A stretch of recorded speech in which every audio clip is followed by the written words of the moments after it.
Hello, my friends.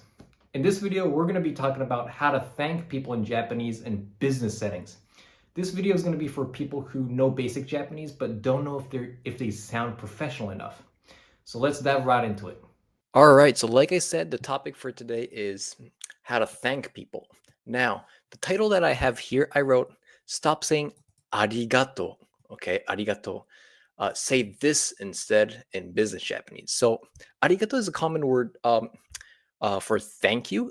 And the reason I made this video is because I see it a lot in meetings. People say arigato so many times, but like I wrote here, the reason why you shouldn't always use arigato in business is because it can sound too casual or even unprofessional. All right.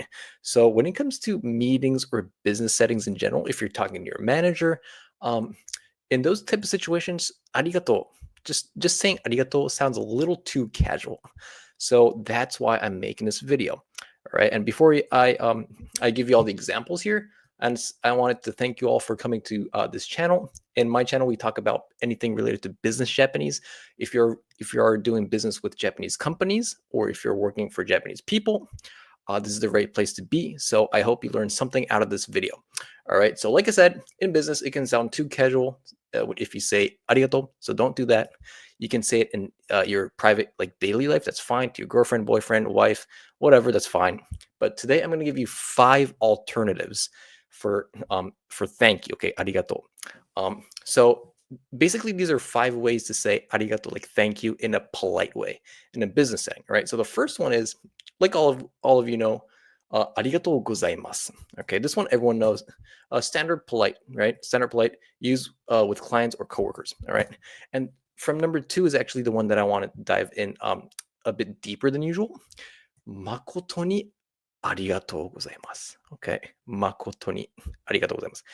Makoto ni means sincerely. Okay, I sincerely thank you.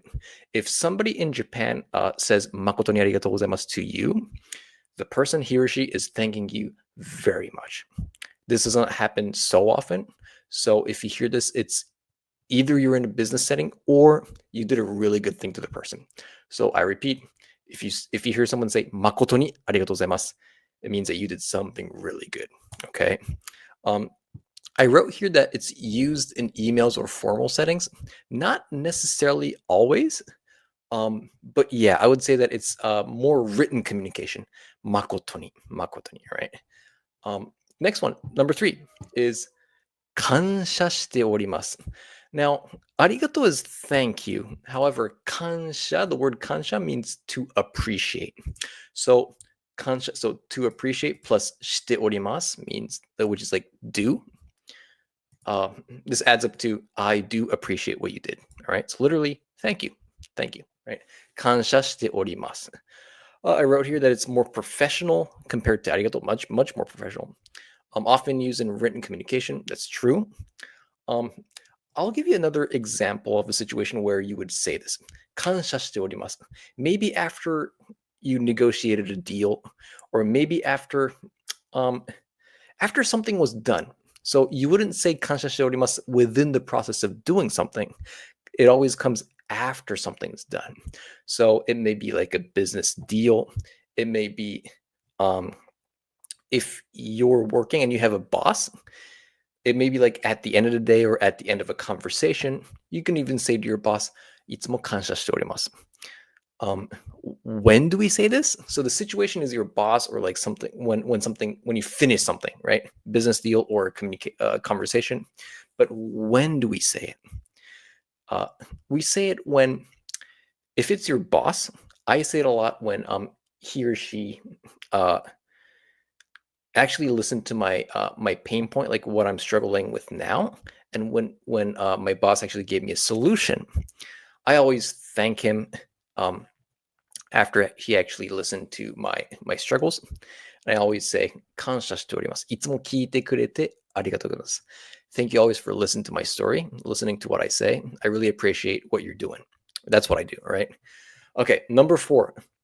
Ore moshiagemasu. This hard kanji, the difficult one right here is ore. All right? Ore means to thank. arigato is thank you, but ore is to thank. Moshiageru is to say, right? This is keigo, formal Japanese. Instead of saying arigato to iimasu, it's ore moshiagemasu.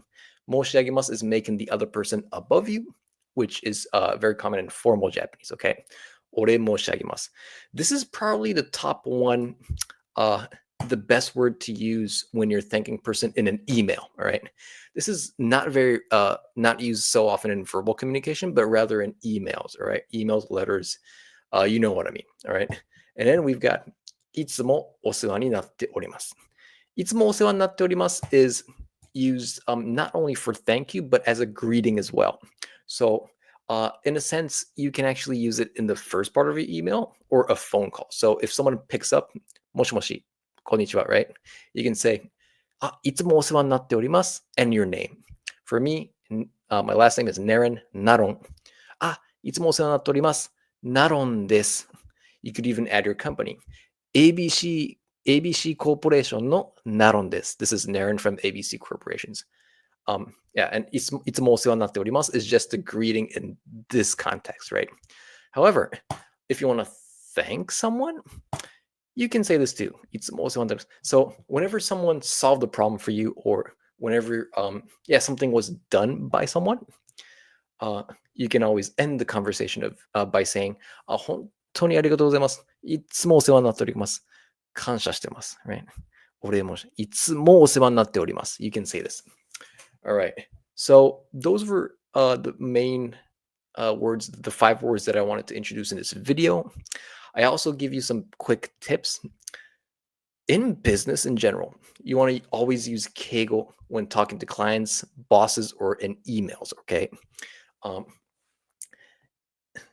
However, there are a lot of situations that I've encountered where, excuse me, because you're a foreigner, non-Japanese, you get a pass, right? That happens. But however, what would you think if in your country, if you're an English speaker, someone studied English very hard and is using perfect English compared to like broken English, right? You would feel, you would appreciate the person. And I think everyone wants to work with that type of person who's studied the language and actually knows what Keigo is, right? So instead of just using that, that foreigner pass, if you will, I would rather, I as a Japanese person that was born and raised here, I like working with people who speak fluent Japanese. Not only like, I'm not saying that fluency is the best thing. I mean, it's obviously not, but I can just feel the effort of the person, what kind of effort, how much time they actually put into studying these words. So I prefer working with them. All right, that's the idea. So we want to get to that level. All right. Number 2, please avoid overly casual phrases like domo or just like arigato. Domo domo. Domo domo is something you could say like to a person you really know very well. If you're meeting a client that you've been working with them for like 5 years already, maybe it works. You walk in the room, you just say, domo domo naron desu. That's fine. But domo domo is only for people who are already know each other very well. So if it's like your first time client or first time working with someone, don't do that. All right. Yeah. So anyways, I hope this video made sense at least. If it didn't, please comment below. And like I always say in my other videos, my goal is to post these videos so people like you who are learning Japanese, business Japanese for just to study it, in order for you to actually work with Japanese companies or do businesses with Japanese people. So I hope people who study Japanese learn something out of this video, right? And if you did, please give it a like. I want this video to spread out to the world. Anyone who's learning Japanese, I want to support. And I believe that I'm the only person who speaks both English and Japanese and actually can talk about business Japanese words because I was born and raised here. I haven't seen many people do this on YouTube. So I hope some people have learned something from this video. All right, I'll talk to you guys later. Bye-bye.